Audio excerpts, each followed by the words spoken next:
നമസ്കാരം. അപ്പോൾ നമ്മുടെ ഒരു പുതിയ വീഡിയോയിലേക്ക് സ്വാഗതം. നമ്മൾ കുറേ നാളായി ഒരു വീഡിയോ ഇട്ടിട്ട് അപ്പോൾ ഇന്ന് നമുക്ക് വീഡിയോ എന്ന് പറയുന്നത്, എന്നോട് കുറേ ആളുകൾ എനിക്ക് മെസ്സേജ് ചോദിക്കാറുണ്ട്, ഇതെങ്ങനെയാണ് നമുക്ക് ലോസ് ഇല്ലാതെ കളിക്കാൻ പറ്റുക, അല്ലെങ്കിൽ എങ്ങനെ നമുക്ക് പ്രോഫിറ്റ് ഉണ്ടാക്കി എടുക്കാൻ പറ്റും എന്നൊക്കെ ചോദിച്ചാൽ അതിൻ്റെ ഉത്തരം എന്ന് പറയുന്നത് നിങ്ങളുടെ മനസ്സിനെ ഒന്ന് കൺട്രോൾ ചെയ്യുക.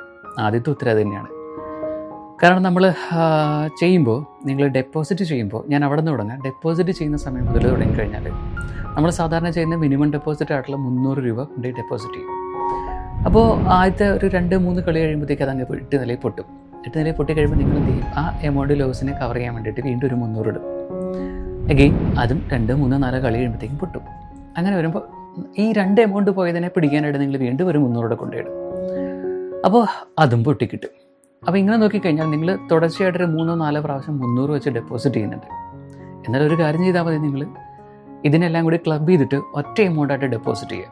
എപ്പോഴും നമുക്കൊരു സേഫർ ഡെപ്പോസിറ്റ് എന്ന് പറയുന്നത് 1000, അതിന് മുകളിലേക്കുള്ള ഡെപ്പോസിറ്റ് ആയിരിക്കും നിങ്ങൾക്ക് അത്യാവശ്യം ഒന്ന് കളിച്ച് നിൽക്കാനായിട്ടുള്ള ഒരു പ്രൊവിഷൻ തരുന്നൊരു ഡെപ്പോസിറ്റ് സ്കീം എന്ന് പറയുന്നത്, അല്ലെങ്കിൽ ഡെപ്പോസിറ്റ് എന്ന് പറയുന്നത്. അപ്പോൾ ഡെപ്പോസിറ്റിൻ്റെ കാര്യം എങ്ങനെയാണ്?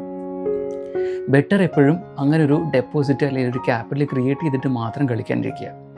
ഇനി ഇത്ര എമൗണ്ട് ഇട്ടു, ഓക്കെ, എനിക്ക് അടുത്ത 10 റൗണ്ടിൽ തന്നെ ഞാൻ ജയിക്കും, ഇല്ല, അങ്ങനെയൊന്നും ജയിക്കില്ല.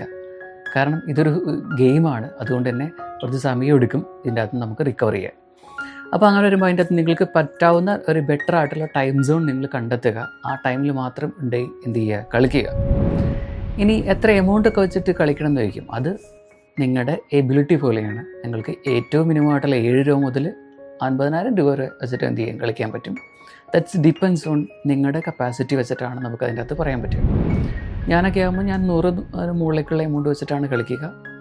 അപ്പോൾ അത് എത്ര വരെ എന്നുള്ളത് ഡിപ്പെൻഡ് ഓൺ ഗ്രാഫാണ്, അല്ലെങ്കിൽ അതിൻ്റെ അകത്ത് വരുന്ന ഓടുകളെ ബേസ് ചെയ്തിട്ടാണ്.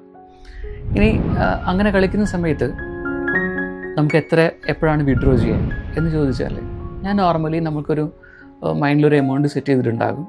ആ എമൗണ്ട് എപ്പോൾ റീച്ച് ആകുന്നോ അവിടെ വെച്ച് ഞാൻ കളി നിർത്തുകയും ആ എമൗണ്ട് ഞാൻ വിഡ്രോ ചെയ്യുകയാണ് ചെയ്യുക.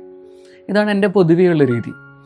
അപ്പോൾ ഇതുകൊണ്ട് നഷ്ടം ഉണ്ടാവില്ല എന്ന് വെച്ചാൽ നഷ്ടം ഉണ്ടാകും, പ്രോഫിറ്റ് ഉണ്ടാകും വെച്ചാൽ പ്രോഫിറ്റ് ഉണ്ടാകും. രണ്ടിനും നിങ്ങളൊരു മെൻ്റലി പ്രിപ്പയർഡായിട്ട് മാത്രം എന്ത് ചെയ്യുക, കളിക്കാനിരിക്കുക. കാരണം ഇതിൽ ലോസും വരാറുണ്ട്, പ്രോഫിറ്റും ഉണ്ടാകാറുണ്ട്. ഞാനിടുന്ന എമൗണ്ട് ചിലപ്പോൾ ഫുള്ളായിട്ട് ലോസ് ആകാറുണ്ട്. ഞാനിടുന്ന എമൗണ്ടിൻ്റെ ഒരു 3 മടങ്ങ് 4 മടങ്ങൊക്കെ തിരിച്ച് കിട്ടാറുണ്ട്. അപ്പോൾ ഇത് അങ്ങനെ ഒരു മെൻ്റൽ സ്റ്റേറ്റിൽ നിന്നാൽ മാത്രമാണ് നമുക്ക് ഈ ഒരു ഗെയിമിൽ നമുക്ക് ഏർണിങ്സ് ഉണ്ടാക്കിയെടുക്കാൻ പറ്റും. ഇപ്പോൾ നിങ്ങളൊരു കാര്യം ചെയ്യുക, ഡെയിലി ഒരു ടാർഗറ്റ് എന്ന നിലയ്ക്ക് നിങ്ങളൊരു മിനിമം വിഡ്രോയിലായിട്ടുള്ള 1200 ടാർഗറ്റ് ചെയ്യുക. അതെത്തിക്കഴിയുമ്പോൾ നിങ്ങൾ ആ എമൗണ്ട് അങ്ങ് വിഡ്രോ ചെയ്തേക്കുക. 1200 പ്രോഫിറ്റ് അങ്ങ് വിഡ്രോ ചെയ്തേക്കുക. അന്നത്തെ കളി അവസാനിപ്പിക്കുക. ഇനി അതല്ല, നിങ്ങൾക്ക് 2000 അല്ലെങ്കിൽ 3000 അല്ലെങ്കിൽ 5000 ആണ് നിങ്ങളുടെ ടാർഗറ്റെങ്കിൽ ആ ടാർഗറ്റിന് വേണ്ടി മാത്രം കളിക്കുക. കൂടുതൽ അത്യാഗ്രഹം കാണിച്ച് നിങ്ങൾ എന്ത് ചെയ്യരുത്, മുകളിലേക്ക് പോകരുത്.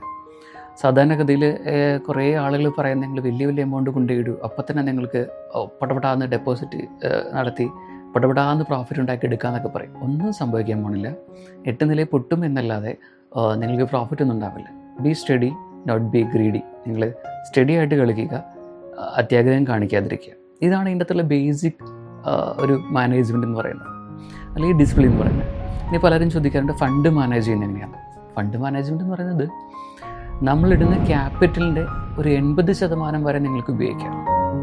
ഞാനിപ്പോൾ വലിയ ഷോട്ടുകൾക്കൊക്കെ ചേസ് ചെയ്യുകയാണെങ്കിൽ, ഞാനിപ്പോൾ സപ്പോസ് ഒരു 2000 രൂപയാണ് എൻ്റെ ഇൻവെസ്റ്റ്മെൻ്റ് എങ്കിൽ, ഞാനൊരു ആദ്യത്തെ ഒരു 500 വെച്ചിട്ട് ഒരു 500ൻ്റെ ഒരു പോർഷൻ എടുത്തിട്ട് വലിയ എമൗണ്ടുകൾ ചേസ് ചെയ്യാനായിട്ട് ഉപയോഗിക്കും. ആ 500 കഴിഞ്ഞാൽ പിന്നെ ചേസിങ് ഇല്ല. വലിയ എമൗണ്ട് 100നും 1000നും വേണ്ടി പുറകെയുള്ള ചേസിങ് ഉണ്ടാവില്ല. പിന്നെ അത് മോർണിംഗിലൊരു ടൈമിലായിരിക്കും ഞാൻ ഈ ചേസിങ് നടത്തുക. ബാക്കിയുള്ള 1500-ൽ 1000 വെച്ചിട്ട് ഞാൻ നോർമൽ പ്ലേ ചെയ്യും. നോർമലി ഉള്ള 2നും 3ക്കും 4നും വേണ്ടി, അല്ലെങ്കിൽ 10നും ഇടയിൽ, അല്ലെങ്കിൽ 50-ൽ താഴെയുള്ള കളികൾക്ക് വേണ്ടിയിട്ട് ഞാൻ ഈ 1000 രൂപ ഉപയോഗിക്കും. പിന്നീട് എൻ്റെ കയ്യിൽ ബാലൻസ് ഇരിക്കുന്ന ഒരു 500 കൂടി ഉണ്ടല്ലോ, ആ 500 എടുത്തിട്ട് ഞാൻ ഈവനിങ് ടൈമിൽ വലിയ ഷോട്ടുകൾക്ക് വേണ്ടി ചേസ് ചെയ്യും. 100ന് മുകളിലേക്കുള്ള ഷോട്ടുകൾക്ക് വേണ്ടി ചേസ് ചെയ്യും. ഇങ്ങനെയാണ് ഞാൻ എൻ്റെ ഫണ്ടിനെ ഞാൻ ഡിവൈഡ് ചെയ്യുന്നത്. ഇങ്ങനെ 2000-ന് എടുത്തിട്ട് ഞാൻ ഒരു 500ൻ്റെയും അല്ലെങ്കിൽ 2 500ൻ്റെ ഡിവിഷനായിട്ട് മാറ്റും. രാവിലെ ഒരു 500ൻ്റെ ഒരു വലിയ ചേസിങ്ങിനും, ഈവനിങ്ങിൽ നൈറ്റ് ടൈമിൽ ഞാൻ 500ന് വെച്ചിട്ട് ഇതുപോലെ തന്നെ 100ന് മുകളിലേക്കുള്ള ഒരു ചേസിങ്ങിന് വേണ്ടിയിട്ട് ശ്രമിക്കും. നടുവിൽ കിടക്കുന്ന ഒരു 1000 രൂപ വെച്ചിട്ട് ഞാൻ എൻ്റെ നോർമൽ ഗെയിം കളിക്കും. അപ്പോൾ എനിക്ക് ഓട്ടോമാറ്റിക്കലി ഒരു ആവറേജ് പ്രോഫിറ്റ് എന്തായാലും ഉണ്ടാകും ഗെയിമിന്. പിന്നെ അപ്പുറയിൽ നിന്ന് കിട്ടിയ വലിയ ഷോട്ടിൽ നിന്ന് കിട്ടിയ ബെനിഫിറ്റ് ഉണ്ടെങ്കിൽ അതും അവിടെ ആഡ് ചെയ്യപ്പെടും. ഇനി ഈവനിങ്ങിലുള്ള വലിയ ഷോട്ടിൽ നിന്ന് കിട്ടിയ ബെനിഫിറ്റ് ഉണ്ടെങ്കിൽ അതും ആഡ് ചെയ്യപ്പെടും. ഇങ്ങനെയുള്ള കുറച്ച് കാര്യങ്ങൾ ഉപയോഗിച്ചിട്ടാണ് ഞാൻ എൻ്റെ ഗെയിമിനെ മുന്നോട്ട് കൊണ്ടുപോകുന്നത്. ഇനി ലോസ് ഇല്ലാതെ കളിക്കണമെങ്കിൽ നിങ്ങൾ ഞാൻ പറഞ്ഞോട്ട് അത്യാഗ്രഹം കാണിക്കാതിരിക്കുക. ഒരു ഫിക്സഡ് എമൗണ്ട് നിങ്ങളുടെ മൈൻഡിൽ സെറ്റ് ചെയ്യുക, അതിന് വേണ്ടിയിട്ട് മാത്രം കളിക്കുക. ഇനി നമുക്ക് നിങ്ങളുടെ ചോദ്യങ്ങളുടെ ഉത്തരങ്ങളായിട്ട് നമുക്ക് വീണ്ടും വരാം. അതുവരെ ബൈ.